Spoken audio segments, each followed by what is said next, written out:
Enzo Maresco, I'll just get a quick reaction for you. No. You know, Man United. So linked with Manchester City, if he went and loses his first couple of games in charge, United fans would be absolutely outraged. I said Enzo.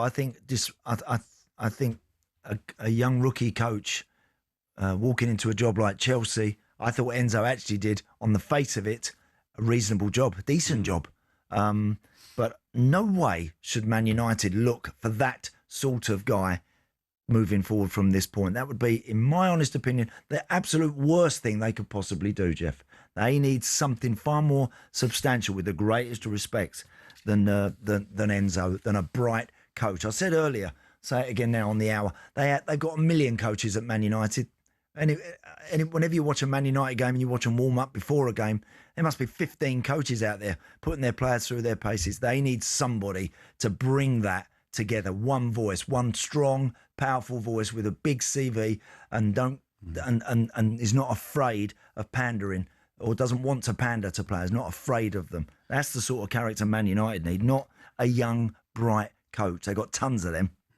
Darren says, Unai Emery gets offered the Man United job, he will go.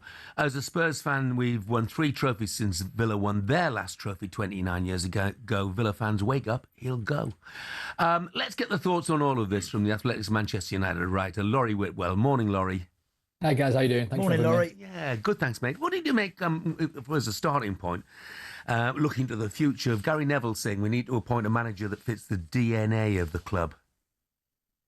Yeah, I mean, that's been a kind of consistent theme, really, hasn't it, of desire from fans and people within the club, I think, to get somebody with that kind of knowledge. It seems to me that, Jason Wilcox, who's going to lead this process, and Omar Barada are tapping into that a little bit in terms of the names that have been mentioned for a kind of longer-term caretaker role. So obviously Darren Fletcher has it for the next couple of games on an interim basis, but there is certainly some idea about appointing somebody with perhaps a bit more managerial pedigree for the longer term, because it's still half a season to go, right? So you're hearing names like Ole Gunnar Solskjaer, like Michael Carrick, Ruud van Nistelrooy, perhaps. So those kind of names, perhaps for the short term, medium term, could come in. But I think more to Gary's point, he's probably saying that you don't have to have had some kind of United heritage to you, but as long as you play in a certain way, which Ruben Amorim, I think, probably wasn't doing to the majority of people, then that's okay. You can come in and then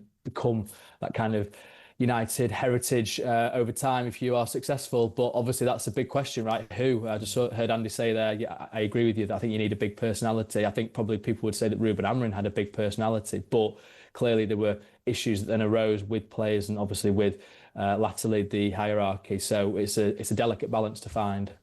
I think it's the idea of bringing in someone with a United heritage to play the United way, Laurie. I get that. How long does that last? How long does that genuinely last before all of a sudden fans start saying that they feel we still don't have quite enough? Surely United need to get back to winning on a consistent basis. When you put that Premier League table up and seeing Man United in the top 3, surely United have got to get back in there first before they start overly worrying themselves about who's going home totally entertained every week and who isn't. Yeah, I mean, that's the big heritage, isn't it? Success and winning. But it's only really been Sir Matt Busby and Sir Alex Ferguson that have done that consistently for United at the top level in the history. So you've had sort of, 12 years now, 13 years now, it's 2026, isn't it, since Sir Alex Ferguson retired, where it hasn't been that kind of level of success. I know managers have got sort of close to it, perhaps Jose Mourinho and Ole Gunnar Solskjaer, closest in terms of second place finishes in the league. Yeah. But it's a bit of history repeating itself, really, because this is what we were going through under the previous regime with Ed Woodward, and kind of flipping between, right, we need a big name manager in terms of Jose. Actually, we need somebody perhaps with the United heritage in Ole Gunnar Solskjaer. I know he only got the job originally as a caretaker basis, but you are right. Ultimately, it comes down to making a good appointment who is somebody that can handle the pressure and handle the responsibility of Manchester United, but ultimately get the team winning football matches. However that happens, obviously, ideally, it'd be with some kind of attacking flair and speed and aggression about them. I think that's what it came down to at the end of Ruben Amorim's tenure, that there were certainly glimpses of it. I mean, you can think of the Lyon game 5-4 or even the Bournemouth game 4-4, kind of there was sort of, and United's XG this season, goals scored is actually high towards the top of the division, but ultimately it felt like he was perhaps more of a conservative manager, and playing a back sort of 5-3 against Wolverhampton Wanderers was a key point of which United hierarchy became concerned, and now there are still then questions about them in terms of are they able to pick the right manager, because so far it's been 3 big calls that have gone wrong. Can they afford to wait until the summer, Laurie? Yeah, good point. I mean, I think the reality of the situation might just affect that, because who is really good that they could go and get right now that would, I mean, you look at the summer where Oliver Glasner's contract, is going to come up. Could he be in the mix? Is he good enough? You feel like he's done good work at Frankfurt and Palace. He's won stuff, so you've got that sort of tick to your CV. Iraola also, Marco Silva, that they're all available. You'd think at the moment in the summer, if they don't sign new contracts, and then I heard you mention Unai Emery earlier as well. Clearly, he's a kind of guy that has that personality to him, but he would want a lot of change, right? He kind of runs Aston Villa entirely. So would they really be willing to give over that kind of control? That's the kind of control that Ruben Amorim felt that he wasn't getting, in the final stage of his tenure. So yeah, but can they afford to do it? I mean, listen, let's see. It's not ideal, is it? It feels a little bit of a hit and hope, in terms of putting Darren Fletcher in there to begin with, and then let's see who they perhaps go for in the medium term. But it's clearly far from an ideal situation. Laurie, thank you so much. Thanks, Laurie. Cheers, guys. It's a conundrum for United. I mean, realistically, Glasner, Marco Silva, last year's the contract. If they want them, just go and buy them out of those contracts. Of course they now. can. It's They not can going to do cost that. a huge amount of money, is it? Darren Fletcher, by the way, good luck, because Yes.